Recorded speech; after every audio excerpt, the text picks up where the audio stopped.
Surprise, I'm actually back. So I'm going to be doing this very interesting conversation. Hope you guys are obviously doing well this evening. Hope you enjoyed the live stream that we just finished a few minutes ago. And so uh, obviously waiting for my friend AmyeC3, who is a housing rights advocate out in Los Angeles, and now going to have the opportunity to talk about real estate, which is very important because I think a lot of people are obviously, fairly misinformed about it. I think that's one way of looking at it. And there is a housing crisis of substantial proportions, and we need to be able to have this conversation from a realtor's perspective, because I'm in a very interesting industry now. And let's see what happened, Amy. And we will get this conversation started in just 1 minute. But if you guys are here, please hit the like button. Very important. And share. I know I didn't announce this live stream. I wasn't sure if it was going to happen or not. But for those of you who may or may not know, I am a new real estate agent with Keller Williams in Plantation, Florida. The name of the brokerage is Central, KW Central, Central Broward, if we're being technical. And this is part of my career. So I help people find perhaps their forever home, or perhaps their rental circumstance, perhaps an investment property, perhaps even an opportunity to open a small business via commercial property. So there are many layers to real estate that not everybody is necessarily aware of. But it is something that is a very important issue to me personally. And one of the reasons why it is an important issue to me is equity. That is something we will talk about, obviously at length with Amy. So just waiting for her to return. So we'll bear for a moment. But yeah, hope you guys definitely got, some good info, as we discussed earlier this evening, from Ariana Peckery. And that was obviously an alluded to, the issues that exist in corporate media. And that is very true when we're thinking about, real estate as well. One of the things that corporate media does not talk about is just what an absolute rigged game real estate has become for far too many people, especially in lieu of the pandemic. That was a huge problem. The pandemic showed us that so many mega corporations can just come in and buy up as many commercial properties. And remember, commercial is also different regarding, people think that commercial is just where you run your business, but believe it or not, commercial is also where people live if there's more than 4 units. So there's a lot of nuance to real estate that many people need to understand. And the lack of regulation within the industry is a big reason why homelessness is such a crisis, why people are not able to own property. It becomes a huge, huge problem for everyday people who are struggling to get by. And even if they're in a financial situation where they have just enough money to potentially own a property, in many cases it's seemingly elusive because we have issues like credit scores. We have issues like employment history. Not so much what you're doing now, but in some cases they want to know what you did 2 years ago, what you did 5, even 10 years ago, to see that you're suitable to own a home. And so that's a big problem. I deal with it all the time. To be honest, I would rather deal with, a lot of different people that ultimately are just trying to buy their first home than have to deal with people with, I know everyone wants to work with unlimited sums of money. We all want to be able to make that money. But ultimately home ownership is one of the great stepping stones towards, well, you want to say the middle class, you want to say towards asset allocation, retirement. there's many advantages to being a homeowner. So those things really do matter. And whether we like it or not, it is the name of the game as it still stands today. And, from where I sit, I tell people all the time, if you have to rent, you rent because you don't, that's the only game in town. You rent if you absolutely have to rent. But if you can ownership, home ownership, especially, even if it's a condo, it could be a 2-bedroom, 800 square foot condo, but it's yours. And that matters. And so here in Florida, we have a real crisis. These mega corporations are buying up properties all throughout the state, people owning real estate and trying to turn everybody into renters for the rest of their lives. That's not good. And not having this conversation about it is even worse, because a lot of people are just of this attitude that, it's capitalism. I can't fight on that front. No excuse. Knowledge is power, and the knowledge that comes with understanding real estate, I think, is very important. So let's give Amy another minute. I'm guessing it's probably a connection issue that she may be having right now. Who knows? She may want me to come over to her channel. Whatever it's going to be, I'm game. So hopefully we get this thing sorted out any second. But I don't want to just be having a conversation just with myself regarding real estate. I think it's very important that anyone who is here, anybody who is listening, who may have questions, hit the like button, and definitely let's try to get this out there if people want to see it and may be curious as to how this works. Going to test a couple of things. Excuse me.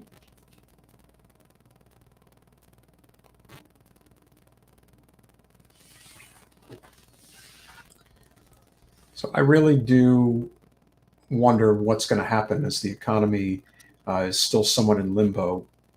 And now you have, we'll talk about this obviously with Amy, assuming the conversation does come about. What happened with Larry Summers today, talking about austerity. Everything all right? Anyway, I think I may have said something about austerity and the alarm went off. We can't talk about that.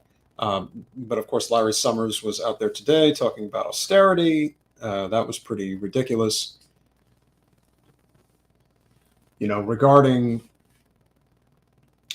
housing in the United States, regarding the economy as it stands today, we're sitting in a very dangerous position right now because unemployment might very well get jacked up as a result of this decision.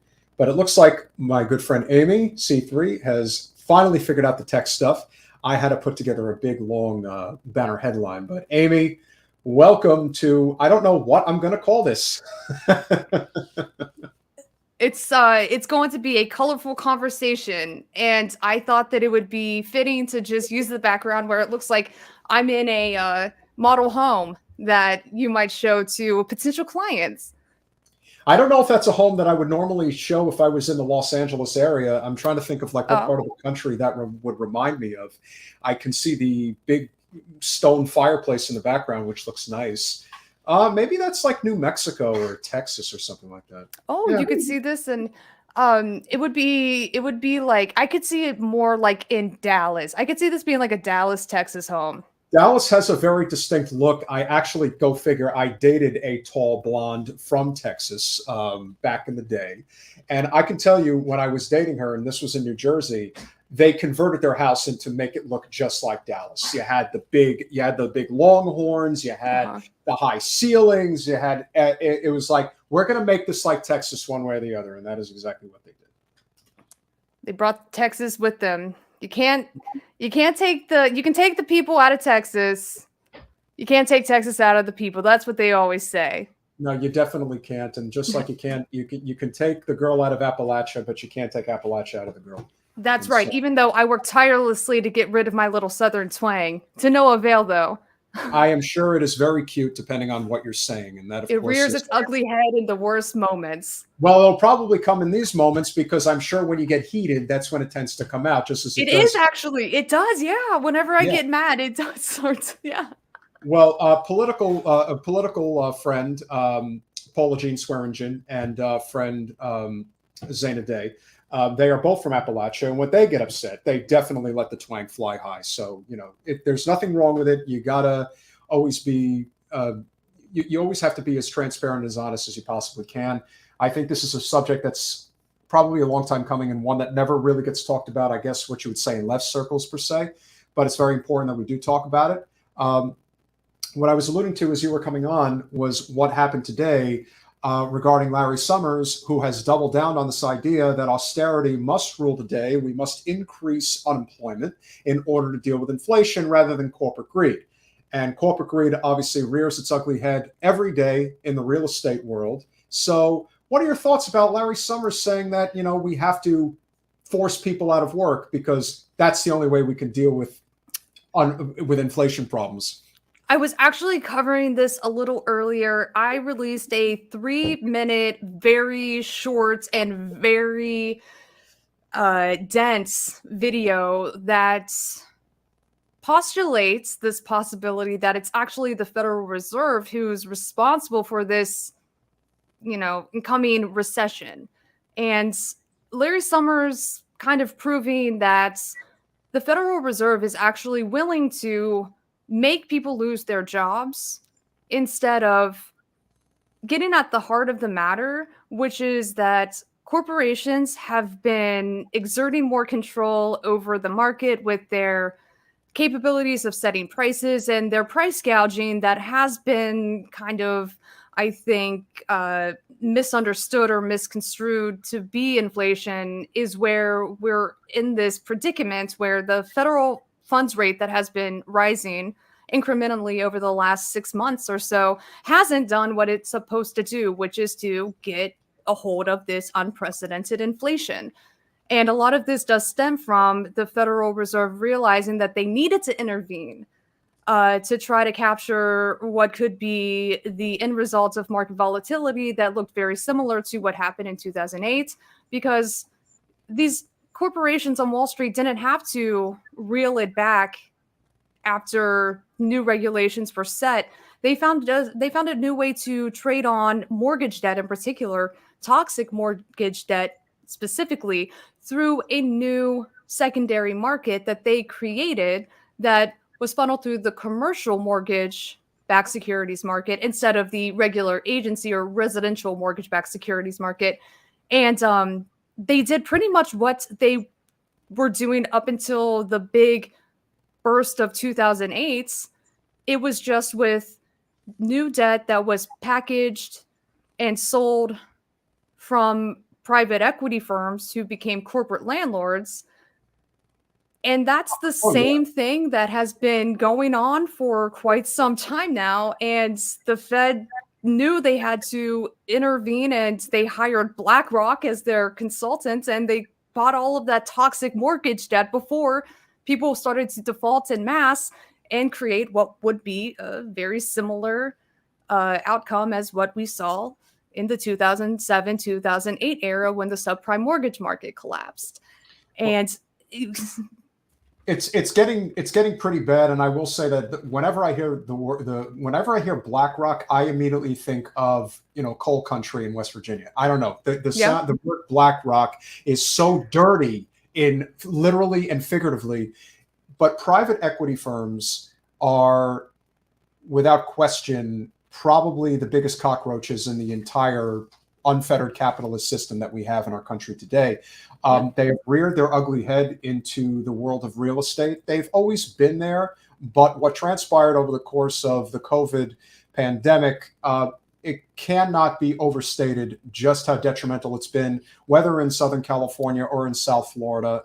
It happens everywhere, but it's really taken the turn for the worst. And what's unique about the circumstances we're in right now is that it's not like 2008, 2009, because nowadays most people can't afford to own a home. We have created this rental economy that the private equity firms have been allowed to get away with. This is one of DeSantis's blackest marks, and it's going to come and it's going to haunt him when he runs for president. He'll figure out a way to talk around it, but it's definitely something that has become an exponential crisis here in the state of Florida. So one of the things I always try to emphasize as an agent is, even if you can only afford, $100,000 condo, 2-bedroom in maybe a very working class, if not outright, area that is somewhat questionable, ownership, equity is the most important thing that an individual can do for themselves if they're trying to protect themselves for long term. But at the end of the day, even that's becoming more and more difficult because these private equity firms are buying up every single piece of property they can get their hands on and turn everyone into a renter for the rest of their lives. How this is a bigger crisis and isn't being talked about, I'm beside myself at this point. Love your thoughts on that. I think that they did a really good job of covering their tracks, and they created these new means of trading on debt that wasn't captured by FDIC standards or regulated by Congress. They are shuffling money through SEC regulated private equity firms and asset management firms like Blackstone and BlackRock, respectively. And there's just not as many eyes on these specific markets, and the potential for them to go bust became present, by the Fed, at least, because that's the reason why I believe they did start their quantitative easing program, where they didn't just buy, billions of dollars worth of treasury bonds. They bought billions of dollars of mortgage-backed securities on both the residential and the commercial mortgage market, which is where the rental debt that private equity firms are buying and selling is moving through. And they just created new markets to move the same kind of debt through. And it's our rental payments that are making these investment firms a lot of money. Oh, because private equity firms notoriously overcharge for single family homes that they have acquired and then packaged as a security and have sold all the same as they did in 2008, like mentioned.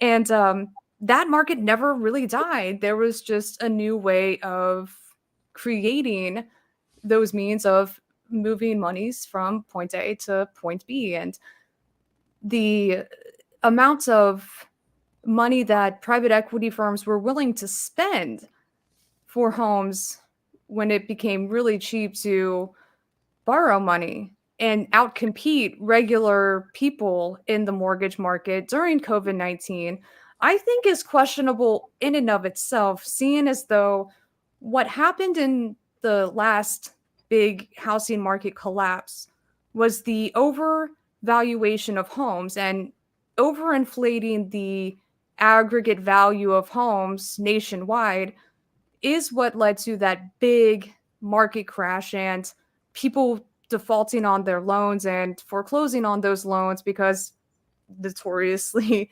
happening at the same time was the commercial banks not giving bailout money to those underwater homeowners who had defaulted. They just moved forward and let them foreclose, which is what was not a condition of receiving that bailout money from the government. Mind you, they were supposed to modify those mortgages and they didn't. And that's the reason why 10 million people foreclosed on their homes between 2006 and 2014. And private equity firms were kind of in on this new scheme that was created. The idea was conjured up by one of the largest investor firms who took some of the largest bailout money, Morgan Stanley, who thought that there was an opportunity to capitalize on the investment of foreclosed homes to create what they called a society of renters. So this wasn't just like a concept that kind of grew out of thin air. It was planned, and there was a strategy to take advantage of all of the foreclosed homes that these investment banks helped to tank. And from there, the single family rental market really emerged.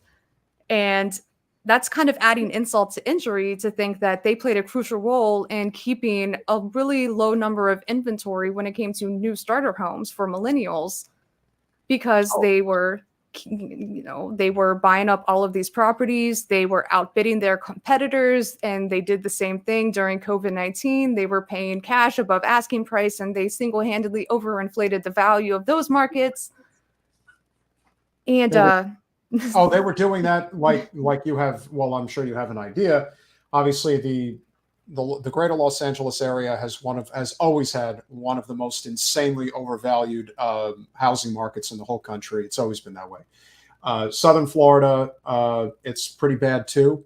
It's not as bad as LA, but it's still really bad. And we have a housing crisis just the same. We have people that can't afford to live, and then you have all of these circumstances. I mean, I remember one specific instance early on when I got into this, and this gentleman who I knew had a portfolio, but he took like one look at this home, didn't even look inside, and said, "Yep, I'll take it." And I'm just thinking, no.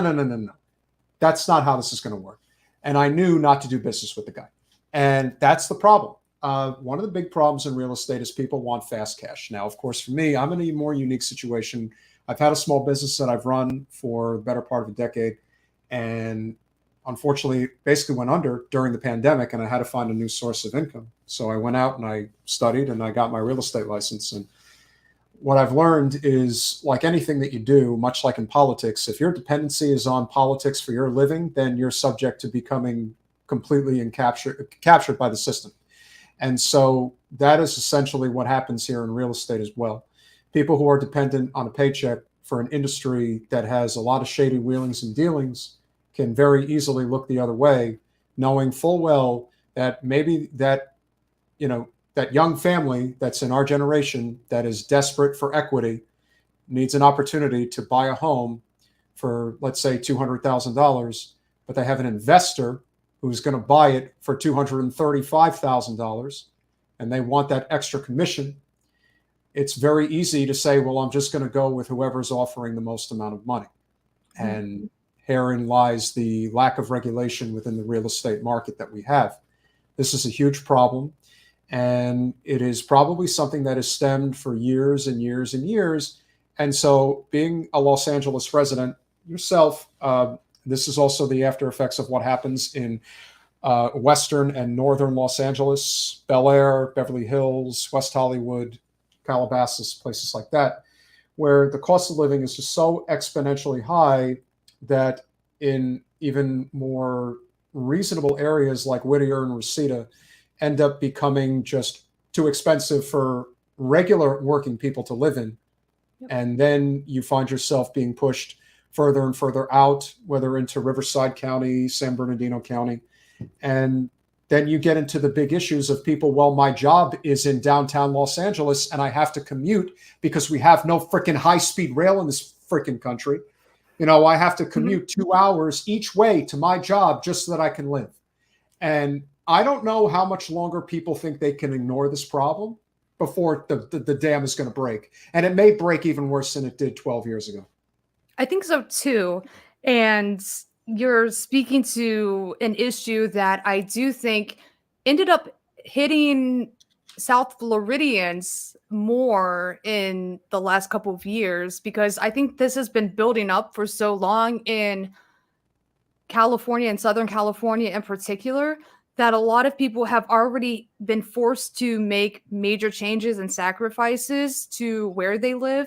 But I think that the massive shift in the cost of housing in South Florida in particular, it made Miami County the most expensive place to live in 2022. Not the most expensive in dollar amount, but the cost of living rising so much so that it became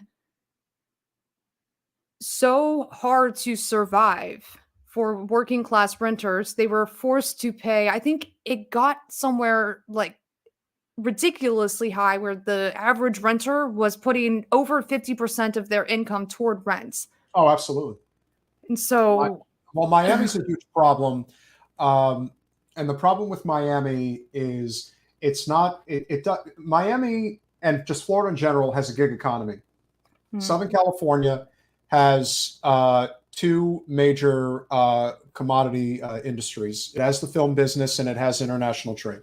And so you have different ways to make a living in California that in Florida is a lot more difficult to do, but it wouldn't be as difficult if there wasn't this sort of wild, wild west free-for-all in the real estate market. And there's no question, and I'm seeing it now, because I'm just starting to get into my groove. By the way, Keller Williams, Central Broward, that is where I'm at. And so for those of you who have questions about real estate in South Florida, I can assure you the prices are coming down. But what's going to end up happening, and this is where the whole concept of the real estate bubble can happen again. Will it happen to the same degree it happened before? Probably not, because people are not handing out mortgages like they used to. In fact, it's nearly impossible these days to get them. But you are looking at a major recession, because you have people that bought homes at probably 50, in some cases 100% higher than the actual value of the home. People were shut out of the market for however long they were. But as you alluded to, you have these private equity firms, particularly BlackRock and Blackstone, that were just buying them up at such an exponentially high rate. And what they were doing, especially with condos, is they were buying up all of the condos. They weren't just buying up one or two, they were buying up hundreds. And when you They're do buying that, companies. Companies, exactly. And so, well, Invitation Homes, you've probably heard of them. I mean, I had a friend that just got themselves stuck in a situation, and I warned them specifically. I said, everyone, and that's the other thing about real estate, is that everyone thinks that you can cut corners and get away with it. You can't. If you are not, now the problem is that there's not a lot of agents that really know what they're doing. Now that's fair, and I'm not trying to throw anyone under the bus. I certainly understand. Throw them under the bus. Come on. Right, you got to make this a little fun for me. All right, fine. $1 million listing, that shit that you have to that you have to see that goes on in Beverly Hills. Let me tell you something. Anyone who is a real estate agent who treats this thing like you're some kind of quasi celebrity, I hate reality TV. We could have a whole freaking podcast just talking about that, and how the Kardashians absolutely destroyed society, and the fact that you've seen the spawn. It's not the Kardashians, it's the spawn of the Kardashians. It's the dozens and dozens of these shows of just, the whole glamorizing like anything. Right? Oh yeah. Well, again, it's not about actually doing anything of value. One of my absolute best friends in the world, who lives down here close to me, she's obsessed with it. She watches all of the Desperate Housewives shows. And for the life of me, I just don't understand. I mean, I understand that, you don't want to think about stuff and all that. And that's why you watch the sort of the smut TV, if you will. But it's not good. It is not good for society. And it's the dumbing down. It's the continuing dumbing down of society. And I'm not saying we all have to watch Mr. Rogers, but, just at least be informed about what's going on. And what's going on is really, really bad. And I just fear that the things that we should be doing, particularly, and this also translates into the political side of things, we can talk about the need to hold, like the squad to account and things like that. And that's all very important. But unless we have a concerted effort to have a massive labor movement in this country of solidarity, we're going right to hell. I mean, we're heading there right now. And at some point, we've got to stand up. I would rather die on my feet than live on my knees. I don't know how other people feel, but that's me. And subscribing to that mindset, I think, is something that more and more people need to realize.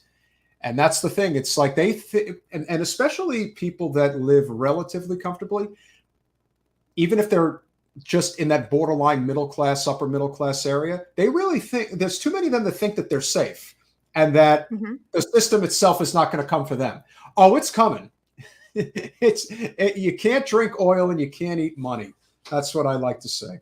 And that's kind of where we're at. And I just worry. I mean, I think that we're definitely heading into another recession, because that's what the Federal Reserve intends to do. And I think that speaks imagine trying to make a recession happen, like even putting yourself in that mindset. How the liberal class thinks that this is okay.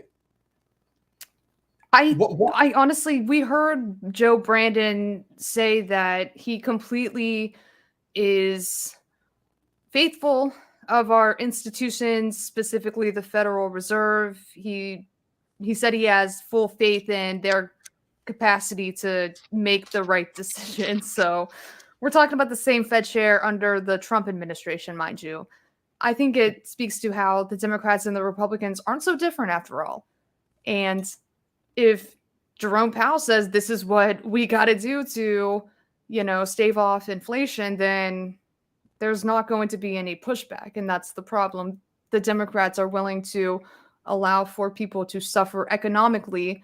I mean, we've been suffering up until this point, and now Joe Biden just has a little bit more of an excuse as to why he cannot exercise his bully pulpit or presidential power, because the Republicans have that slim majority in the House, which will, that will keep any legislation from passing from this point forward. He's a lame duck, and that's going to be his excuse from here on out. Oh, he's out in 24. There's no question. And the Democrats are going to literally, they're going to drag the whole country down with them. I mean, that's just the sad reality. But I do wonder, and I would love to hear about this from your perspective, because you come from rural America. Why do you think liberals are so trusting of institutions? Like, I'm still really trying to understand. Because they're liberals.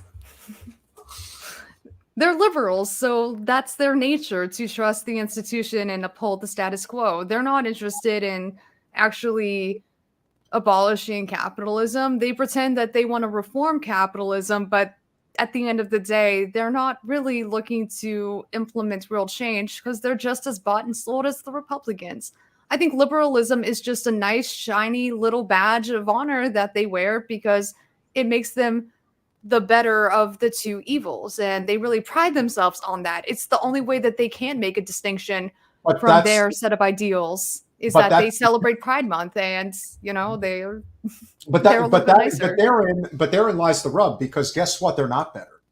And the reason they're not better is because the sympathy that I have towards conservatives, not deep South conservatives, but rural conservatives, Great Plains conservatives, they come from states where the church is the center of the community, education is completely depleted, and they believe what they feel is within the confines of what they understand.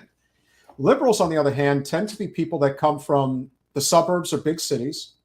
They tend to not just be educated, they tend to be overeducated. And they tend to believe that they are always the smartest person in the room, and yet very often they are the most naive person in the room, and sometimes they're the dumbest person in the room.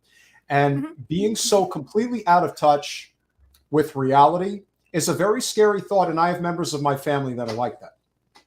And even if I try to explain to them the realities of what's around us, they're very content to just kind of live in that bubble and think that, I'll put the, like that sign that I saw all over different, liberal cities, where they talk about like, we're anti-racist and we're Black Lives Matter and this and that. And it's like, but don't move on our street.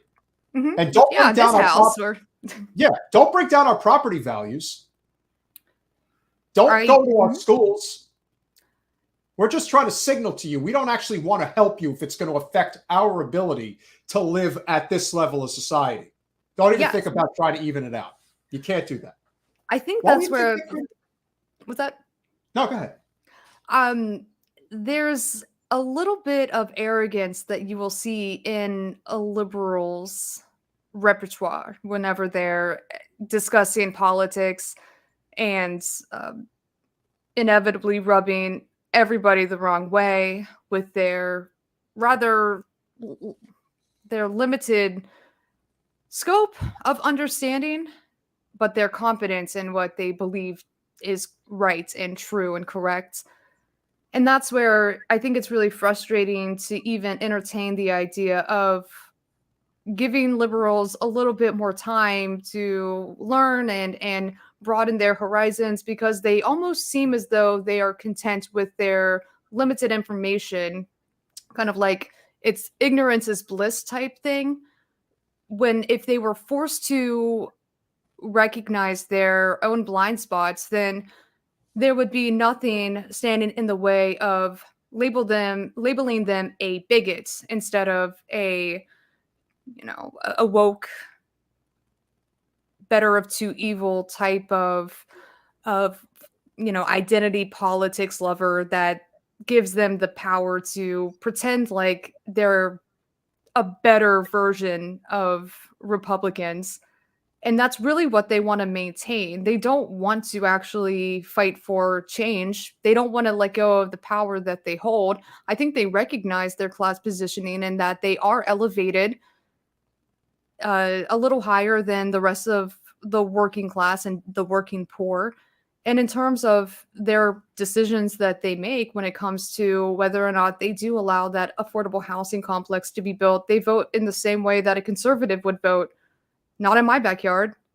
So you're correct in that liberals are much more inclined to support conservative movements that continue to benefit them, pretend like they don't understand what they're doing, and that gives them the feeling that they are better than the Republicans when they're not. And I don't know if that's necessarily lost on them. I think that they choose to be ignorant to their blind spots in many ways, if that makes sense. No, I think they know I think they know the score. I really do. And the reason I say that is because of the way that the economy has changed in the favor of globalized neoliberalism.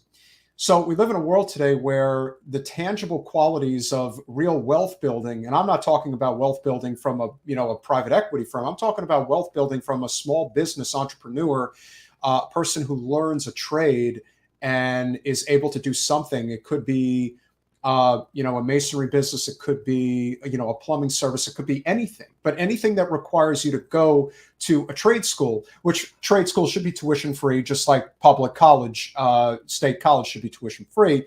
If people want to learn a trade, if they want to learn how to be an electrician, there's a lot of things that we can have in this society that would allow people to have these advantages. The problem with a lot of the liberal society and the way they look at it is the people we're dealing with are not people that are tradespeople. They're people who work in private equity. They're people who work in the insurance and pharma industry. Yeah, like PMCs, like professional managerial class. Oh, 100%. I mean, that really is. That doesn't get talked about enough, is the way that the economy has been skewed so heavily towards private equity, towards non-tangible usage in society. This is one of the things that Andrew Yang was absolutely correct about in terms of automation, because day in and day out, you have more and more people that are not being trained in industries where they can be absolutely useful. I mean, California is a great example of a state that should absolutely have high-speed rail running along the Pacific Coast Highway. It frankly can go all the way up to Seattle or Vancouver if you really wanted it to. And Lord knows that would help significantly, economically speaking. But no, why would we have that when that could potentially take away from somebody who is in that liberal class, who invests in the very corporations, whether it is BlackRock or the like, that it's all about the shareholders. It's all about the stock value continuing to go up. I would say if a stock price is going up, it means a worker's getting screwed. And more and more and more. I don't invest in the stock market. And frankly, the people who do invest in the stock market have to know at this point that if you're investing in the stock market and the stock is doing well on a publicly traded corporation, odds are they are subjugating their workforce in a way that you can't even begin to understand. Or do they want to? Yeah. They want to turn a blind eye. They don't want to know. They want to know that people who work at Amazon are literally pissing and shitting in their britches because they can't go to the bathroom because they're on a clock. And when they know, I mean, think about that. I mean, to me, that is as much as anything. The only time I ever get anything from Amazon, if I ever have to, a handful of times out of the year, is if it's the only place I can go to get what I need. That's it. You're a better man than I am, because I order it far too often than I care to admit. But if you can shop small and buy local, you do what you can. I don't know what kind of farmers markets and local shops that they even have in LA. I mean, it's been a couple of years since I've been there, but it's just tough. It's tough everywhere you look. And I really get tired of seeing how lack of labor solidarity there is in this country right now, because we really need to figure out how we're going to work this thing out together.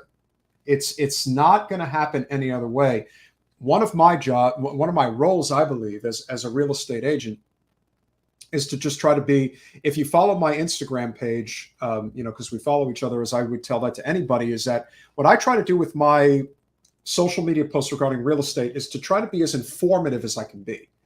I'm not trying to tell people, oh, hey, look at me. I've got a fancy car, a fancy home, and you can have this life too if you just do what I say.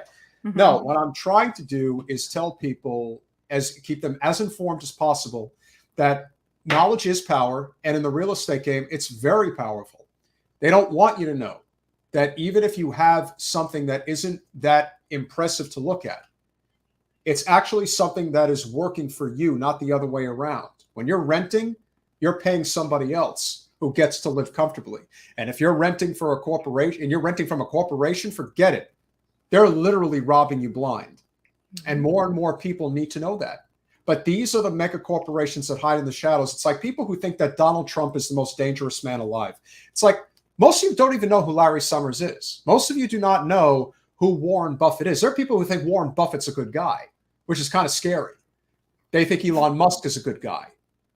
These guys because he eats McDonald's every day. Like, how bad could he be? Like, he's so frugal. Like, he's one of us, that Warren Buffett. What we need, like friend of the show Carla Harrington says, is we need more worker co-ops. True. The greatest crossover we have in our culture is the crossover between libertarianism and socialism. And the sooner people realize that this country really is libertarian left, not libertarian right, despite what people think, this country, for the most part, is socially conservative and economically progressive. There are people who want you to believe that this country is socially liberal and economically conservative. It is not true. And very often, whatever is being said on MSNBC, CNN, or Fox News, it's a lie. Basically, whatever they're saying, pretty much believe the opposite. Like if Larry Kudlow is on TV and giving you advice, make sure you do whatever he's betting on, bet the opposite. That's what I would say. You know, you mentioned the high-speed rail in California, and interestingly enough, Elon Musk played a pretty significant role in keeping one portion of that high-speed rail project that they had in place that would run from LA to San Francisco. He kind of killed that plan and instead got public subsidy money to invest in his underground loop projects with the Boring Company that eventually made its way to Vegas anyway. Well, we had that problem right here in Fort Lauderdale. Dean Trantillis, yeah, I'm calling you out, Dean, and I'll call you out every time I talk to you. That guy drives a Bentley, by the way. So he's the mayor of Fort Lauderdale, and he was involved very closely with Musk to do an underground tunnel from one portion of Fort Lauderdale all the way out to A1A, which is where all the multimillionaires and billionaires live. And so we want to convenience them as much as we possibly can and screw over working people as early and as often as we can. Ultimately, I think the measure is not going to go through because it's just asinine. Florida's built on limestone. You drill down a few feet, you're going to have a real problem on your hands, as is the case anytime it rains in Miami-Dade County. Let me tell you something.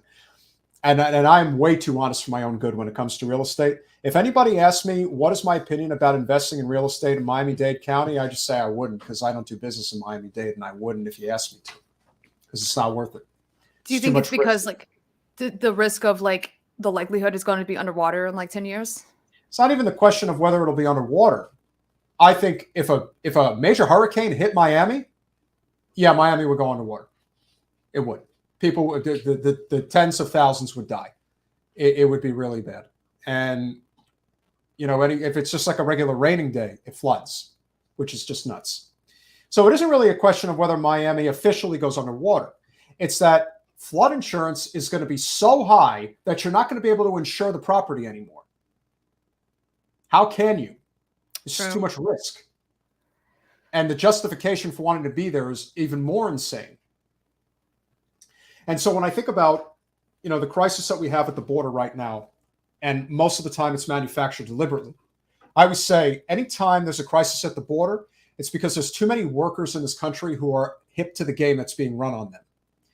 So the attitude, especially when the Democratic Party is always given cover when it comes to crushing workers in a way that Republicans never get, So right now you have Starbucks workers, a lot of Amazon workers. The future has to be Walmart. Walmart workers need to unionize. That's when the change will really come. Because we know the Waltons. You think that Bezos and Howard Schultz are tough? You wait. You mess with the Waltons' nest egg and watch what happens. That'll be a war like you can't even imagine. Remember, the Waltons are the reason why Bill Clinton, almost Hillary Clinton, made it to the White House. They're their major benefactors, the biggest ones they've ever had. And so that fight with labor intensifies every day. The crisis at the border grows every day because the attitude on Capitol Hill and of all these major corporations, because corporate special interests run our government, is we are not going to give in to labor at all. We'll just bring in people from other parts of the world and they'll work for a slave wage. Oh, and by the way, the workers in this country, they'll just be unemployed, completely screwed. And so when I see these austerity hawks, these libertarian right type people who will insist that, well, if you make it too difficult for them, it's not even necessarily libertarians, it's just conservatives who have this attitude of, well, if you make it too difficult for the major corporations, if you tax them too much, then they'll just take their business elsewhere. And then what are you going to do? Like, do you not hear what you're saying? You're saying that workers have no rights. How in the fuck do you defend that? True. No, that's absolutely correct. I think a lot of people just like to regurgitate what they hear on Fox News or Fox Business, wherever they're getting their source of information. We don't have a lot of, ironically, because we hear this the most from like the free thinkers from the right, we don't have people thinking critically or for themselves anymore. And that's the big problem with liberals too. Liberals don't have an original thought of their own. They are literally just following the herd, the rest of the group's collective rebuttal against the right.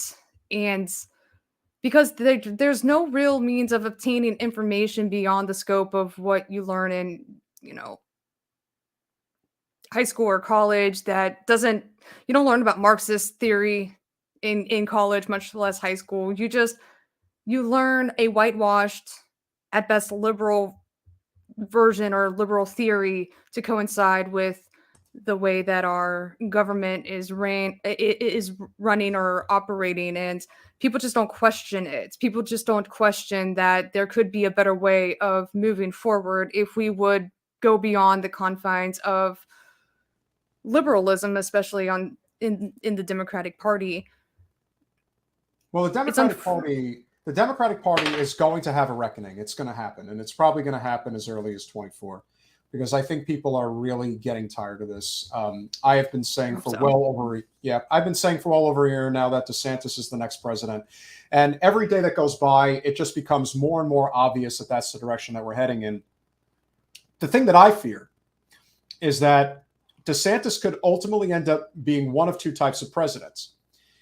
He could end up being a president that basically allows the states to control their economies, which could potentially be good, but also very dangerous because there's the old austerity argument that could happen. Or DeSantis could end up becoming the private equity's biggest wet dream. He could potentially put Biden to shame. And so we're heading. No, share. What I remember reading about Ron DeSantis is that he was willing to go separate ways with BlackRock. I believe it was BlackRock, who is, I think, in charge of a few mutual funds for Florida's public service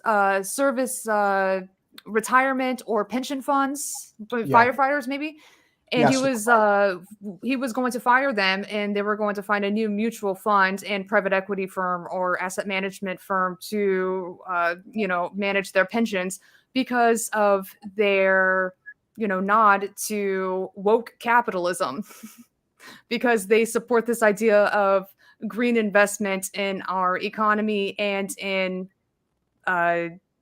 alternatives to energy consumption and production.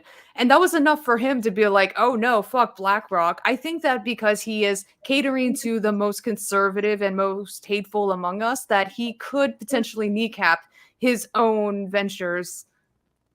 Because I do think that he thinks that too. Like, he kind of he kind of, I think that's why people think he's so dangerous. I think he believes the shit that comes out of his mouth. Donald Trump, half the shit that comes out of his mouth, he doesn't believe. He just has to say it to cater to and pander to his right-wing audience.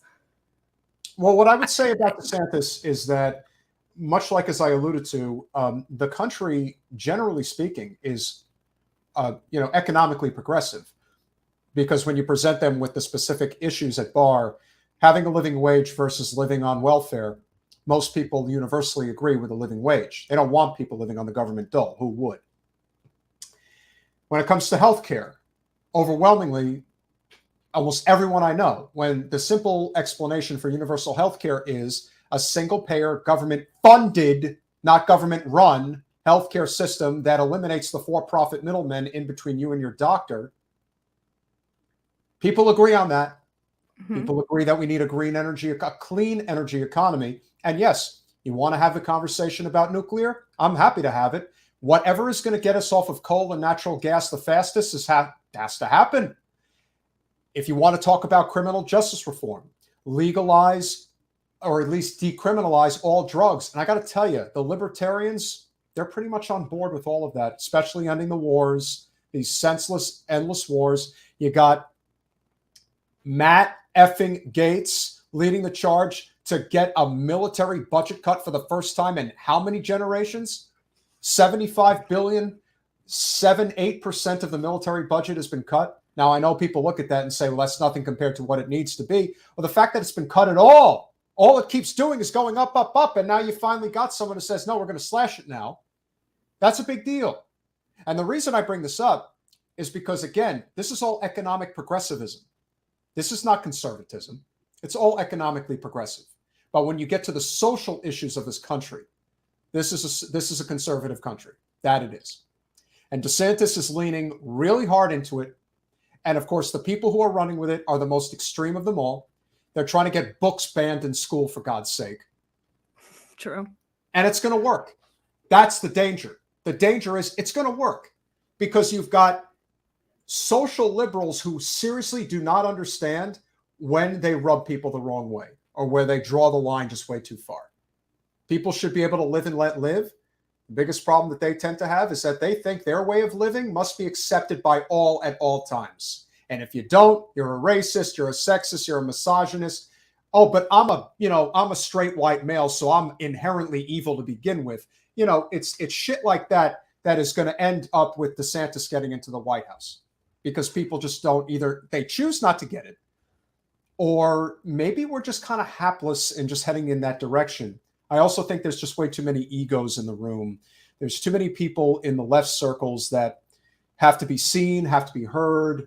There's always this infighting. They hate these other people. I tell you, the right, they're great at uniting. They can hate each other. They can fight, piss, moan, just like they did for the past week with McCarthy.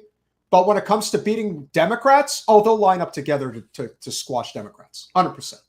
That's true.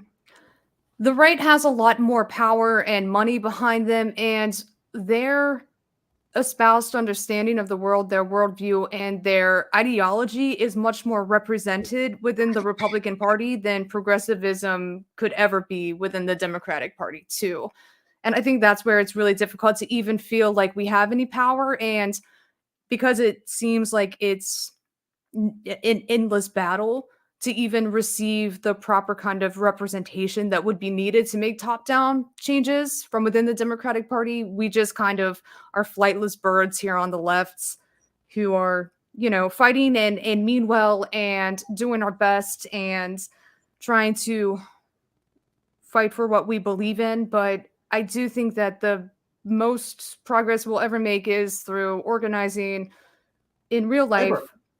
And yeah, I believe labor movements would be a huge, great step. And you might hate me for this, but I think that there's an opportunity to create tenant unions as well.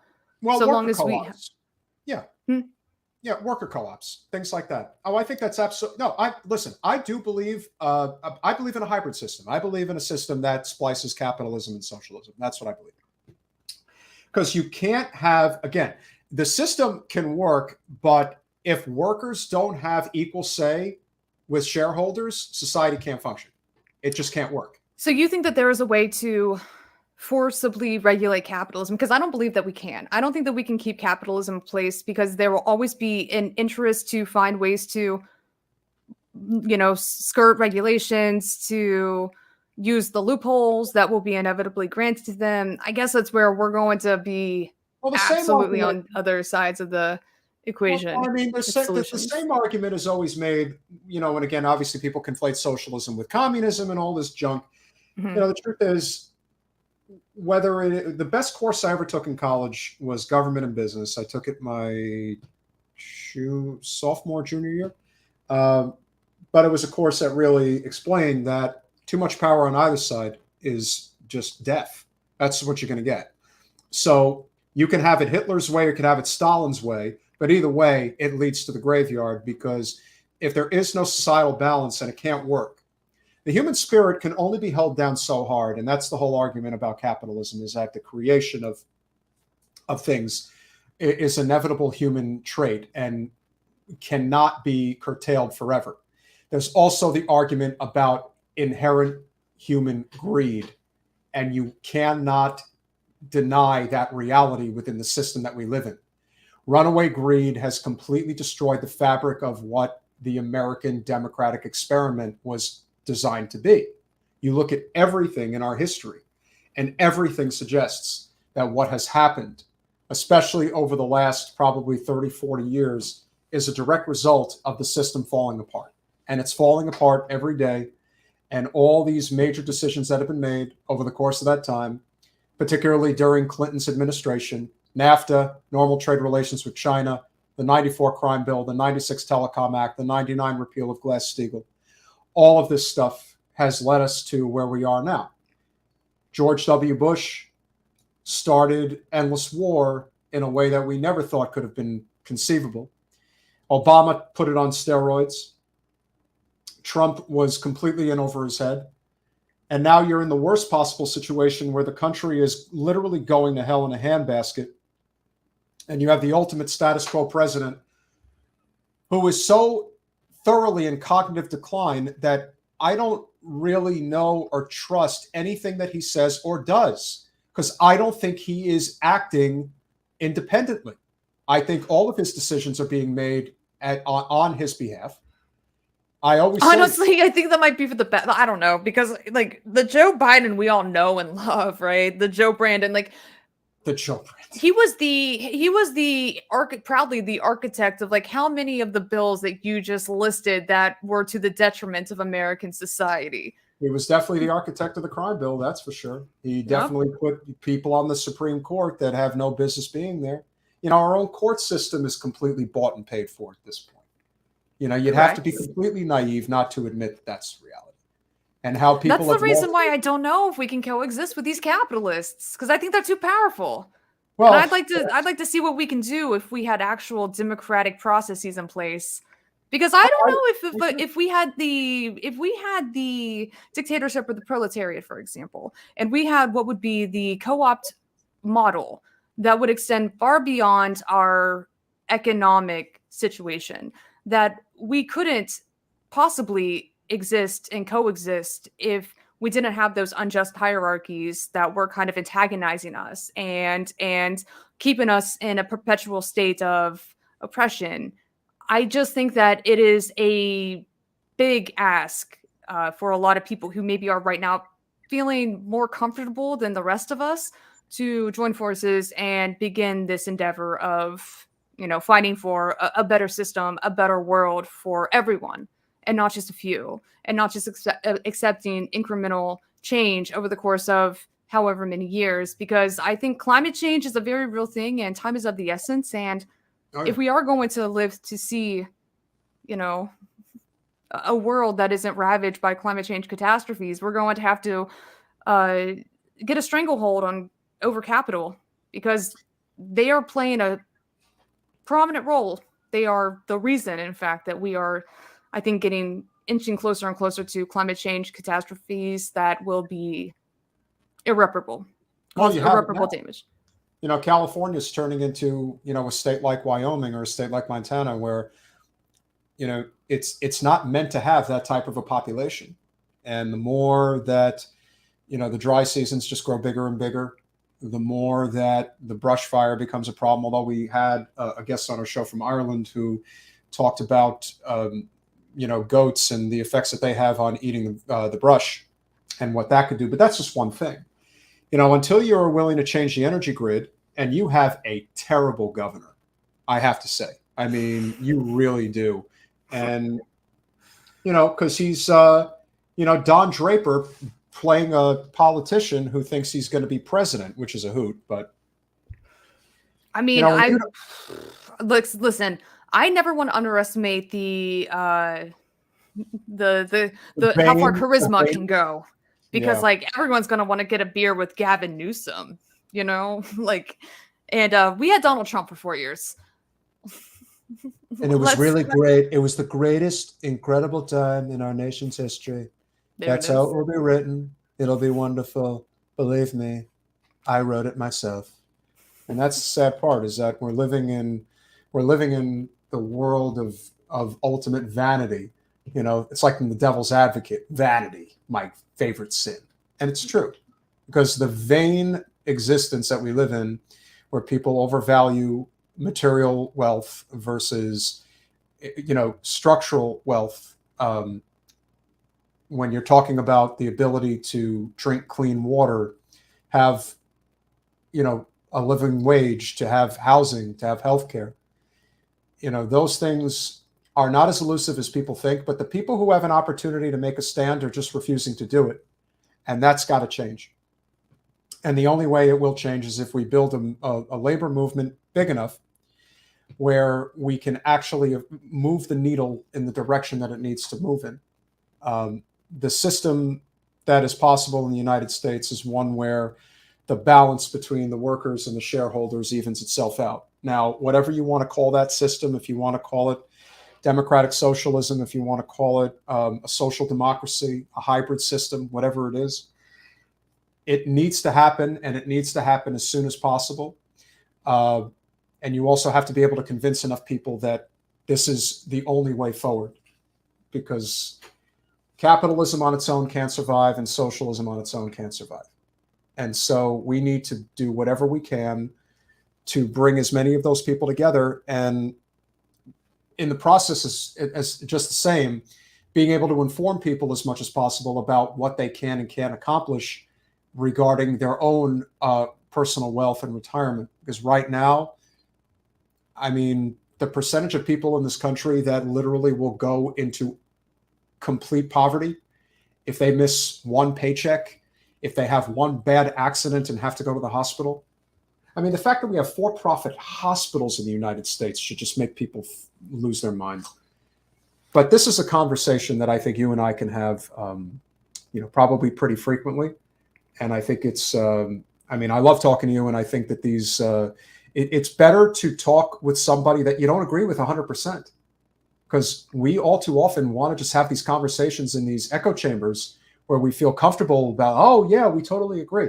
Actually, no, you're not supposed to agree on everything. You're supposed to actually figure out ways to build solidarity around issues that really matter. That's why labor is a great equalizer. I've spoken to countless people in labor, and I know plenty of people in labor unions. There are just as many Bernie supporters as there are Trump supporters. But they happen to agree on a lot of those foundational issues that can help change this country for the better. So I really do think that if we work as a consensus almost in the circles that we focus on to really build up and out the labor movement, that's our ticket. That's our best shot.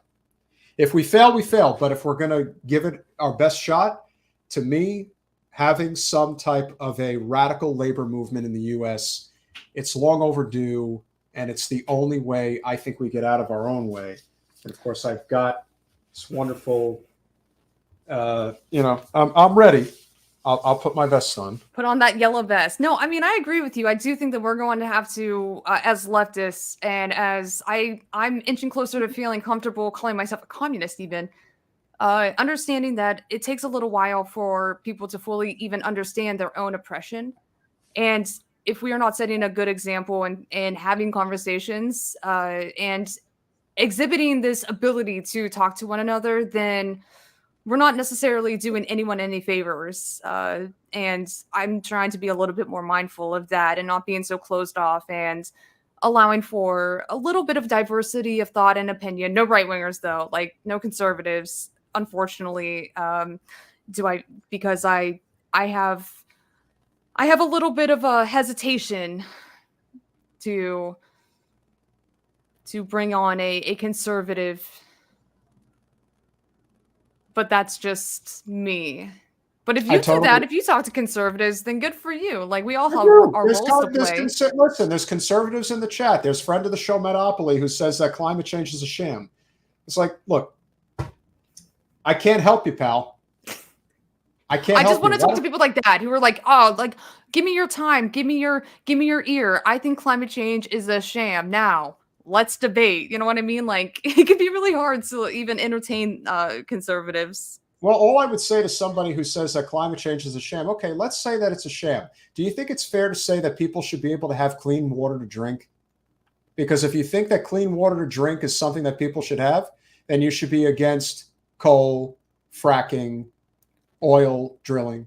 You should be against all of it and figure out a way to move on, because that's why people can't survive. That's why people are poisoned constantly. If you had, and again, there's no clear-cut solution to the problem, but there are options that are out there that will make it better.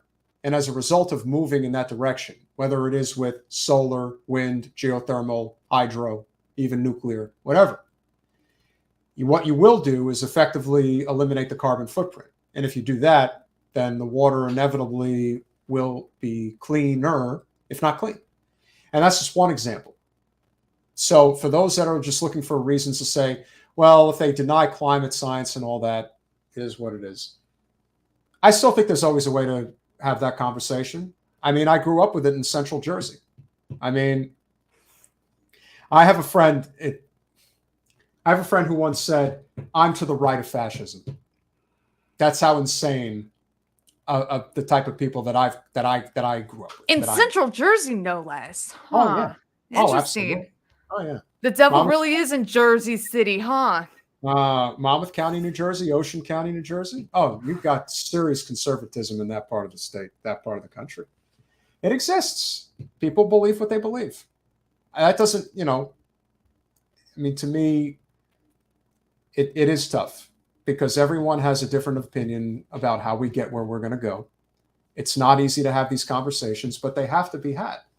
Yep. And, somebody who's as left on the dial, if you will, as our friend Mike Figueredo, or somebody who is either center or even right on the dial as somebody like Tim Pool, we have relationships with a lot of these individuals that have very large audiences and very heavy influence. And the best thing that I could say about what we do is that we're willing to talk to anybody that is at least open to the idea that even if we do not agree on everything, we at least agree that labor is the future. It has to be, or we're in deep shit. I mean, we already are. It's just a question of whether we're going to get out of it. And that's the beauty of what you do.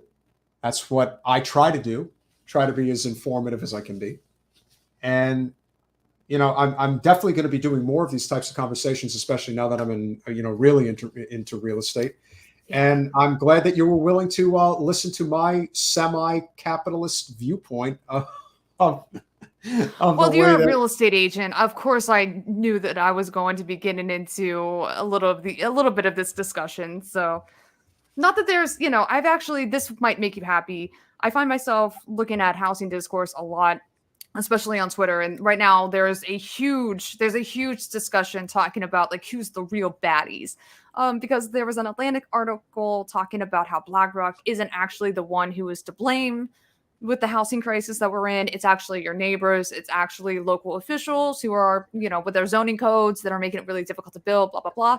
And a lot of people are like, yeah, like it's your neighbors. And the reality is that you have NIMBYs. You have people who weaponize the democratic process who will say, not in my backyard. But at the same time, you're seeing a lot of like Marxist Leninists even saying you can't lump together individual homeowners with the landlord class. That's not fair. They're two I different agree. things. It So, is totally yeah. different. And there are people who, and remember, there are people who don't want to own a home. They just want to rent. That is their prerogative. But there's a huge difference between people who have the choice and the people who don't have a choice. Yeah. And that's the world we're trying to change. Have you ever Amy, heard of a CLT model, though, real quick? CLT? Can't say. Yeah.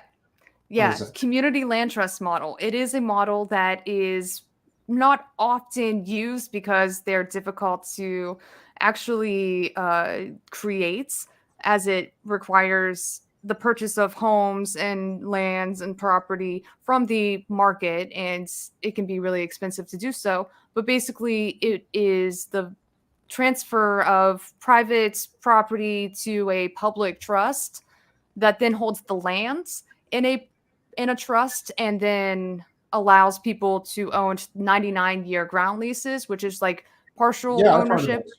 Yeah, that will be passed down intergenerationally. You can still build and acquire equity, but it's just not as much than you would through traditional homeownership. And that is a model that I firmly support as an alternative to our current market. I would be interested to maybe circle back and have a follow-up discussion on that one day. Be happy to.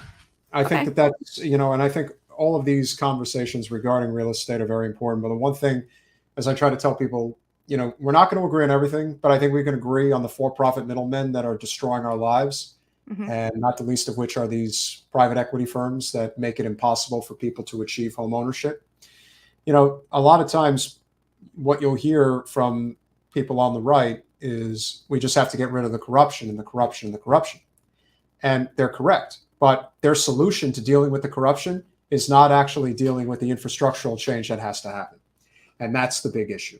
And Correct. getting to that point is when we'll have a breakthrough. But I think there are enough people who are starting to get it. And that's why, we do what we do. And obviously, always great to talk to you. Let's do it again soon. And Yeah, let's do it. yeah, and thank you for what you do, Amy. And let me tell you, it never hurts to be an attractive woman who can talk some sense into a lot of these guys. Because let's face it, a lot of the misunderstanding come from it's from a lot of men. And so if they're willing to listen to your ideas, are you going to get them Do all? what I can. Yeah, you're not going to get them all. But there are the ones that are going to, it's like somebody who says that I shouldn't go on, or Jen shouldn't go on, Tim Pool's show, or go on Michael Knowles' show. And my attitude is this: if 10% of that audience becomes agreeable to what we're talking about, then it's more than worth it. Because that's what I'll it's keep about. that in mind if I ever get an invitation from Tim Pool. Sure. The same is true for anybody who's coming on and listening to your show who may not necessarily know what you're about, but they say, oh, yeah, she's cute. I'd like to listen to her. What does she have to say? And then the next thing you know, you start talking about this, that, and the other thing, and then they really start thinking about the realities of the world in a way that maybe they didn't really think about before.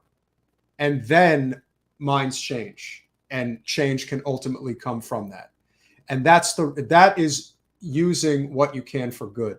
I wish more people had that mindset of, I'm going to do what I can to try to make things better for others. The more we take on that type of mindset, the better off we're going to be. You want to call it the collective, call it whatever you want. But we're running out of places to go, ladies and gentlemen. We have to figure out how we can come together. The sooner we do that, maybe we might save ourselves. Maybe we won't. But I'll tell you what, I ain't gonna get on my knees to do it. I'm gonna. If I have to die on my feet, then I'll die on my feet. But that's the way it should be. And I would imagine that you feel the same way. I do. Appreciate you, my friend. Have a great evening. Like I said, let's do this again soon. I really enjoyed it. Hope you did too. Hell yeah, I loved it. Let's talk soon for sure. Talk to you, bud. Bye. Bye. So I hope you guys found that conversation informative. We will do more of these as we go forward. Like I said, I'm going to focus a lot on the real estate side of things, which is what I do. And if you ever have any questions, let me know. Obviously, happy to fill in any way that I can.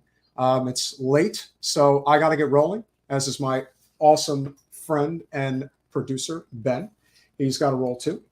So smash that like button, get it out there. Questions abound. You can email me at peterhager@kw.com if you have any questions. Thanks for staying up late. Dirtbag Leftist, Metopoly, Jesus, Richard, each and every one of you guys who hung around, Carrie, hung around tonight to have this conversation. Really appreciate it. And all the best to you. And for our regular show, we'll see you Wednesday.